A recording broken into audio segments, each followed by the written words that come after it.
see an old familiar face up here on the stage this evening. And there are several reasons for this clinic tonight. One is Mr. Lewis is a heritage guitar player, and we are sellers of heritage guitars, and this gives us a little chance to help promote a guitar that we're real proud to represent.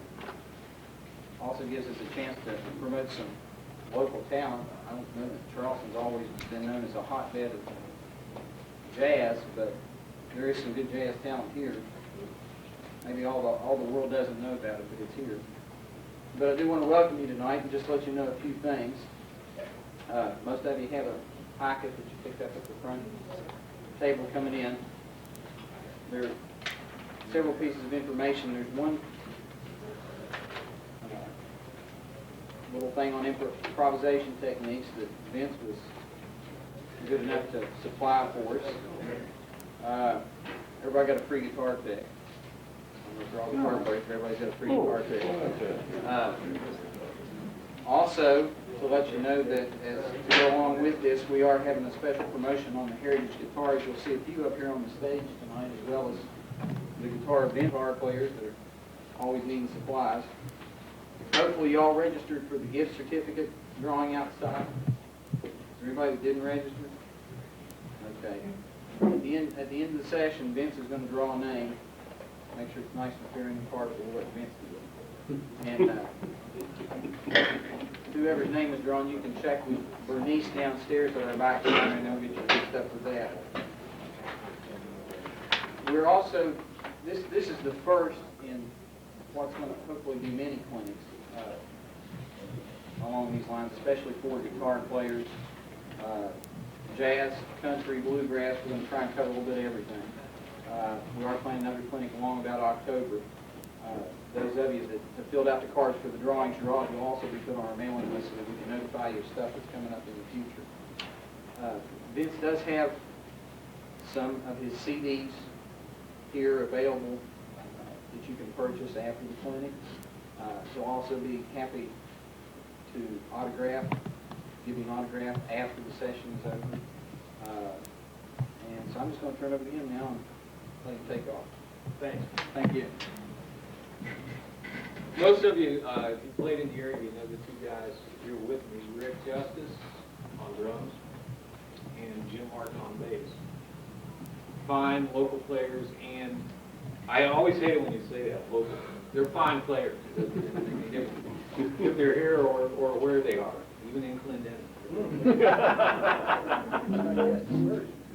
So what we're going to do, we're going to mostly play, those of you up front, I apologize for the Hall's mental illness. My wife woke up with a sore throat yesterday, and I think I'm getting it today, so if anyone gets a blast of Hall's mental illness, I'm really sorry. I'll try and chew it by the end of the first 10 or so here. Okay? We're going to open with Days of Wine and Roses. Okay. 1, 2, 3.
going to be pretty much held to a minimum because there are a lot of guitar players here, there are a lot of people here that are not guitar players.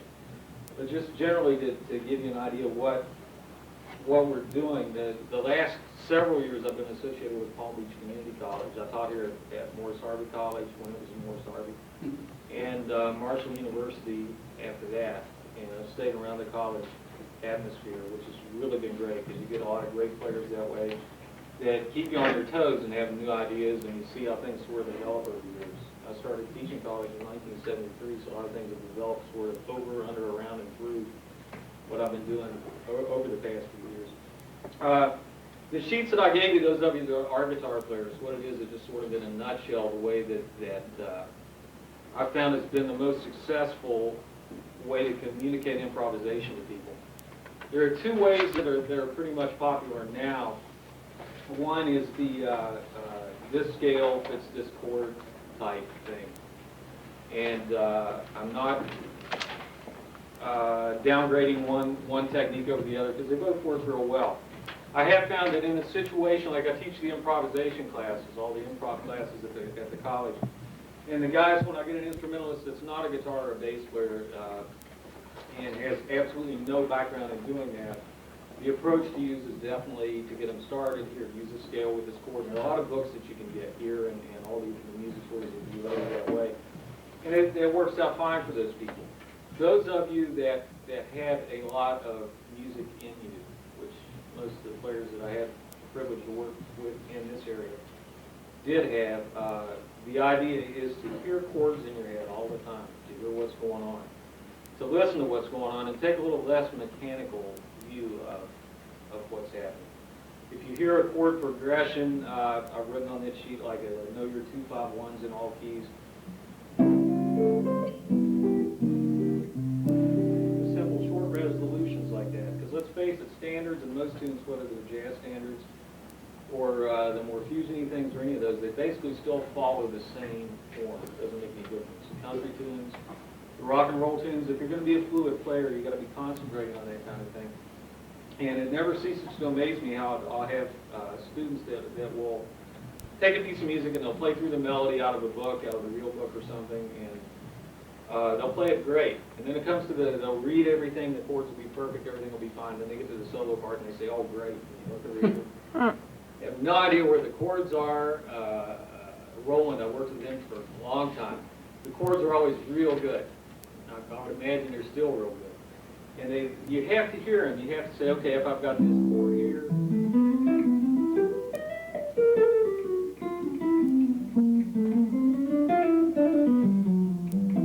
I can play around those kind of notes that fit that chord.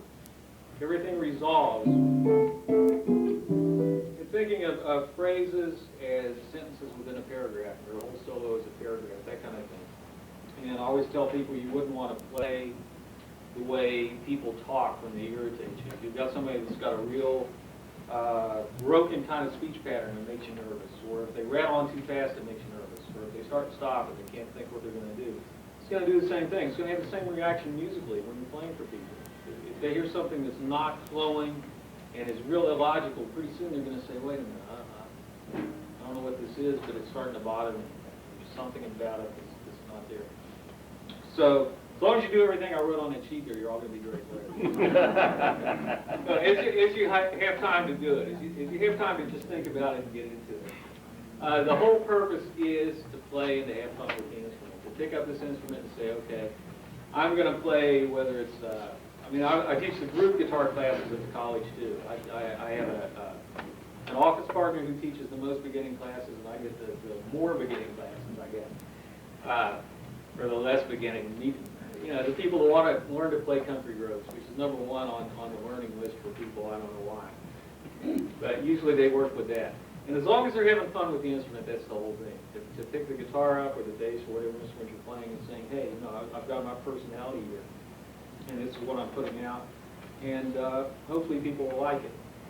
You know, that's the way that I approach it anyway, is to have fun with it. Let's do Here's That Rainy Day. Cliff likes that. Okay. And we're going to do it as a bossa. And if I stop a second, I'm sort of dropping bombs on Jim here every now and then. And, but I know that he can handle it. We used to play as just, everything's double, everything's twice as long. All the boards are twice as long. In June.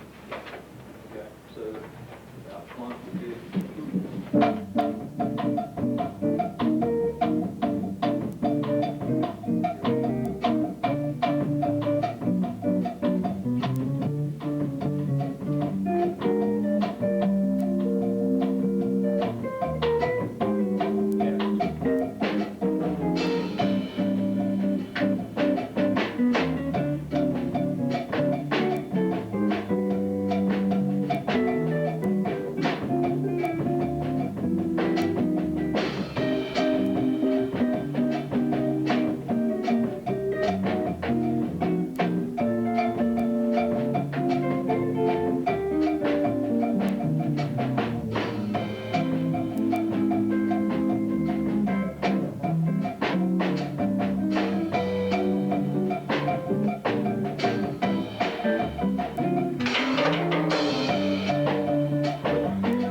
downtown, and I was on the third floor for a long time. He was on the second floor.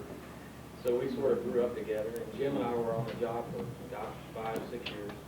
I've got a picture in my office that makes makes both of us feel sort of old. Jim and I at a music recital in 1957. Which I was really just a little kid. This is the guy who used to bring me up in front.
else, please feel free to let me know.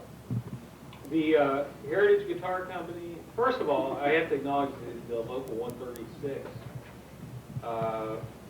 Never appreciate a union until you don't have one, and this is personal opinion, nothing political here at all, but having worked a lot of acts in situations where you don't have a union to back you up, believe me, it's nice to have one around.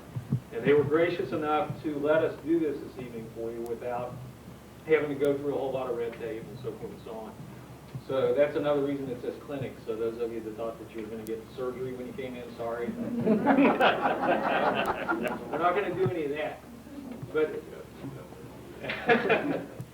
the local was really super about it. Also, the Gorby family, from the time I was a kid, they've been very interested in music education. And Jerry does a whole lot other than just run a music store, and they have people come in to buy things and go build huge houses and everything, which when I was a kid, I imagined that's what all the people who own music stores did. The closer I got to it, the more I realized that's not what they do. And Jerry does a lot with the MENC, the Music Educators Conference, and national organizations that really ties up a lot of his time, and it's for a national interest as well as your interest here locally. He's really super good with that. So this is a store that should be patronized, just not because they're having us here tonight, but because of the general attitude of the family over the years and the way they've done things. That's also very important. The Heritage Guitar Company, I've been a Heritage artist since September of '91. Those of you that are not familiar with Heritage guitars, a lot of people say, what are they, where they come from, martyrs or what? You know, I've seen them, I've never really heard very much about them. Roy Clark is signed on. He's a Heritage artist. He's one of the lesser-known guys, right? Al Kiola, who lives next to me in Florida, just signed on. He did the Bonanza theme and all these great things that you heard on TV over the years. Al's now a Heritage artist, and they have a fine listing of guys in their catalog. If you want to pick one up and take a look. They're the people, and I have to be real careful here because they settled a 2-year-old lawsuit with another company that makes guitars that look pretty much like these. Okay. We won't go into it. I still own a couple of them, but these are the ones that I'm playing out.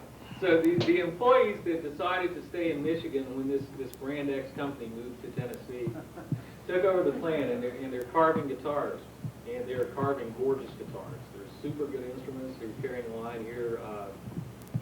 The guys here, Butch and Adam, and Casey and Dave, the guys in the guitar department, will be more than glad to have you play on them, and please play on the ones after we're finished. They make anything from your solid body Les Paul styles up through like the ones that I'm playing, actually bigger than the ones that I'm playing. The guitar that I'm using tonight is one that they custom built for me, and it's a 16-inch body rather than a 17-inch. Jeff and I have always played 17-inch bodies, and I haven't cut this one down a little bit. I guess maybe I'm shrinking in my older years or something. But the 16-inch body with the pickup set in and the wood that they use, appreciate the carving and the workmanship on these guitars. It's the same thing on all their instruments, whether they're the solid bodies or the hollow bodies. So those of you that have not had an opportunity to play one, please do. They're super guitars. Even if you're not a market guitar, and even if you don't play one, you'll love having one in your house. They really look great. You can set them up and people will go in and go nuts over them. Great for holding your doors back or whatever. We're going to play a blues tune and let the guys stretch out a little bit. This is Hugh McPherson. Those of you that remember Hugh with public radio for all those years. We had a lunch with Myrtle today, his wife. And I put a blues tune together called Nightmare, which was Hugh's nickname. Okay? So we're going to do this basically just 12-bar blues format, and we'll let Rick and Jim and we'll play a little bit. Okay? Basically just a 12-bar blues. No big deal. Okay? All right. 1, 2, 1.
Rick Justice.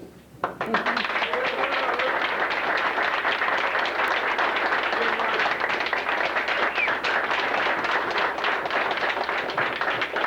do the final cut from my album. Good. We've all been waiting for this. No. I put a CD out. Always the worst thing in the world to do when you start something and you drop it and say, wow, I really should have followed this up more. But 2 years ago, right before I re-enrolled in graduate school, I put a CD out, which is the one that's here. It's sort of a feeler kind of thing, sort of a promotional kind of thing. It's done real well, and we've continued to get over 300 station airplay nationally, which is for a single CD, which is a very fortunate thing. I'm really appreciative of a lot of people because of that. So what it is, it's all original tunes, nothing really too weird for those of you that only know me from playing standards. It's pretty close to that, but it's geared toward the middle-aged audience, I guess you'd say. So we have a couple of different things on that side. I didn't mean to look over at Jim. We have this group. We have a group at the college called the Over 40s Band, and those of us on the faculty sort of behind their backs call it the Over 80s Band because in Florida most people are pretty well up. It was really depressing when I qualified for it a couple of years ago. Almost 5 years ago. The guy in charge said, "You going to play this year?" We've been waiting. Yeah, okay. So we're going to do this tune. The Hughes tune also is on the album, the blues tune. And this is the cover tune. It's Making a Move. It's sort of a lap type thing, sort of a samba type thing. Okay? Take it out. 1, 2, 3.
putting your own personality in front of people, putting your own music in front of people. I really appreciate it. Thank you very much. We're going to do doing all the things you are. Okay? Medium tempo, or nice swing. Most of you will be familiar with this, I'm sure. What key? A flat, Rick. Snare drum flat. Yeah, all right. We'll slow the tempo down. Let's take this real meaty. Think about this tune especially, when we were talking about chord changes, playing through chord changes before. Is Bean still back there? Okay, Bean hasn't left, so I guess we're okay. Well, you never can tell. He might not be able to have anywhere else to go. Jim Bean, with the old Ned Guthrie Orchestra, had a lot to do with it. Before I was old enough to drive, Jim, just bringing up all these old war stories, sorry. Jim used to pick me up, and he was the only one that my mom would trust me to ride to work with. And those of you that know Jim, that's a scary thought. At the time, my mom was real naive and thought, oh, it's just with Jimmy, it's okay. And he would have me at these black jazz clubs till 5, 6, 7 o'clock in the morning, you know, and any kind of club anywhere that there was anybody playing, Jim would drag me there. Vince, would that happen to be anything like the Palm Garden? Yeah, it could be like the Palm Garden. That's crazy. Kai remembers too. Kai Haynes remembers too. Yeah. The Crazy Horse, the Palm Gardens, gosh, the Willow Room. That's really getting back there. Yeah. Dick remembers too. Yeah, wherever we could play, we'd go play for people. And it's not quite as much as what it used to be, but a lot of fun. And Jim had a lot to do with waking up a sense of phrasing. And like this particular song, if you think of the melody, got my feedback here a little bit.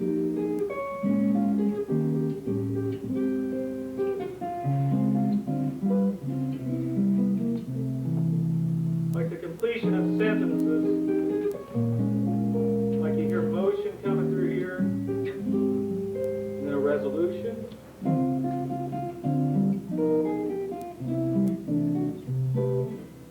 Resolution. Think of that as you hear this song, and sort of keep the melody in your head through the solo sections, and you get some idea what I'm talking about when you go home and do your homework and read your printed sheets. Hopefully, you'll see how this works out. I think you'll should be able to hear the chord changes throughout, and have a good idea where we are in the melody. We're not going to get too far out here. Okay, just right on it.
Now it's time to rehearse today. I worked with a guy quite a bit, Pete Minger, and you love Pete.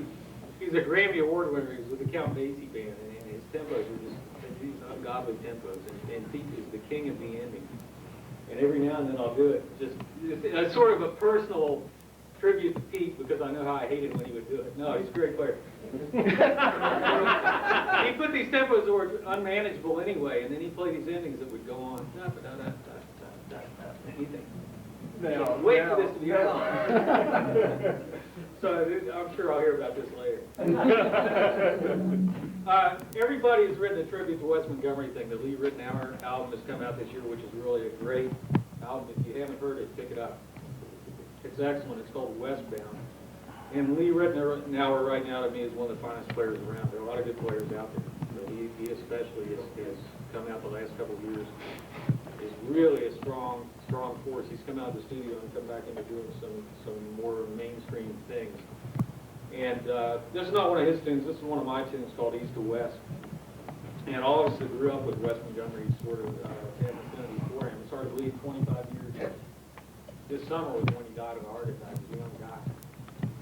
Yeah, much too young, 43 years old. So we're going to play this as a little change of pace for you. It's called East to West. Those of you that have heard Wes Montgomery, hopefully this will bring back a little bit of the flavor of what he used to do.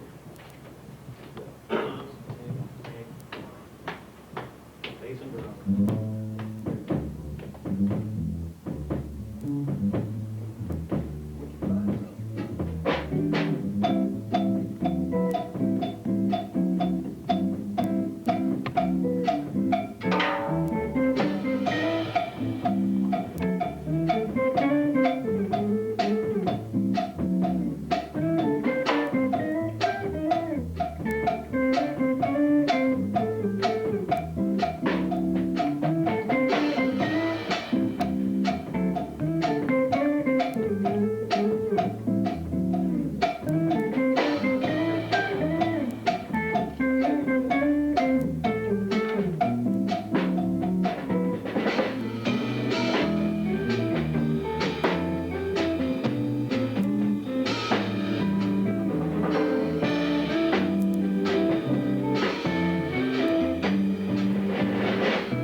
about the drink was illegal, that was me and Roland.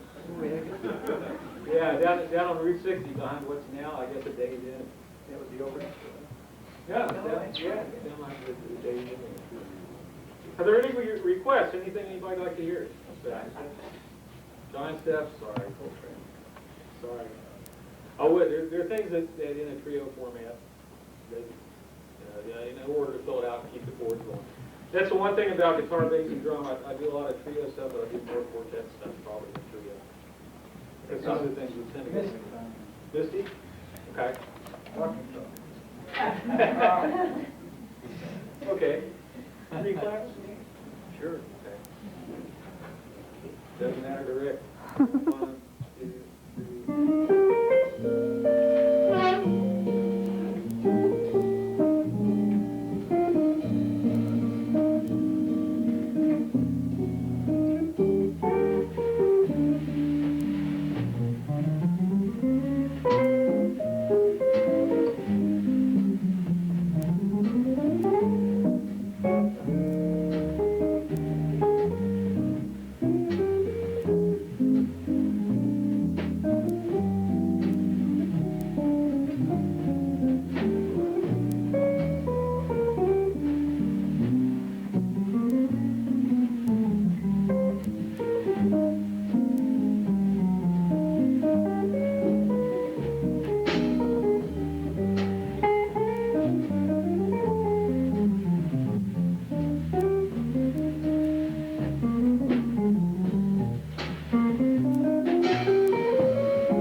Not the band.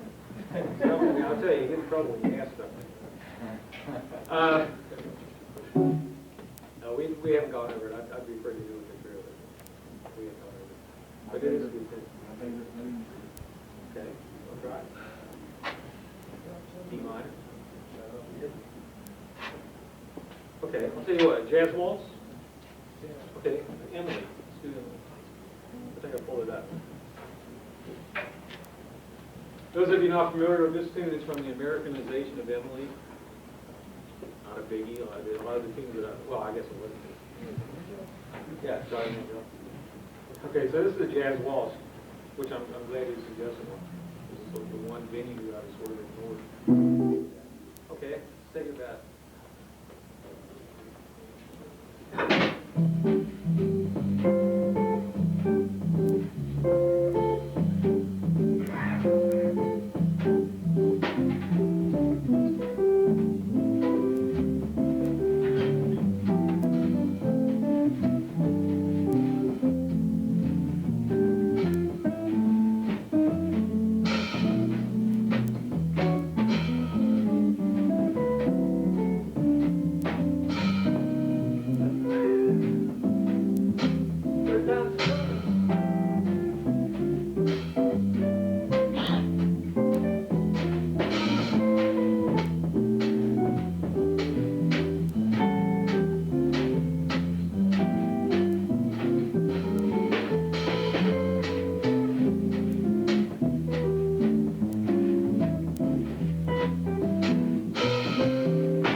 been really terrific.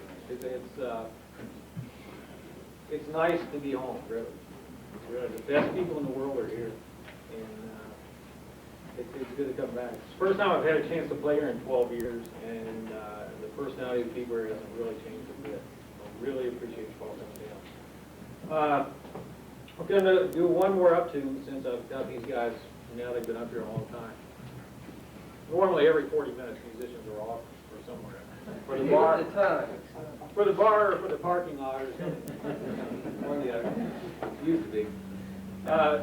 We're going to do There'll Never Be Another You, E flat, and we'll take it up tempo a little bit.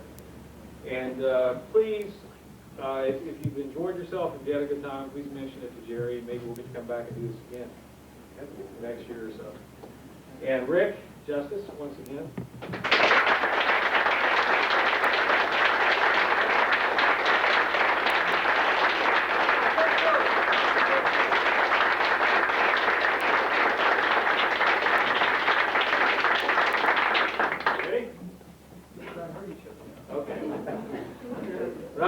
We're not gonna go that fast. There's a leader in Florida that goes, okay, take your time, 2, 3. Everybody's fine. Get back on the band. Take your time, 2, 3. Thank God he's writing a book. He's out of the music business. He owns his own radio station, so he can do whatever he wants when he gets out. Okay, we'll take it about 1, 2, 1, 2. Long intro this time.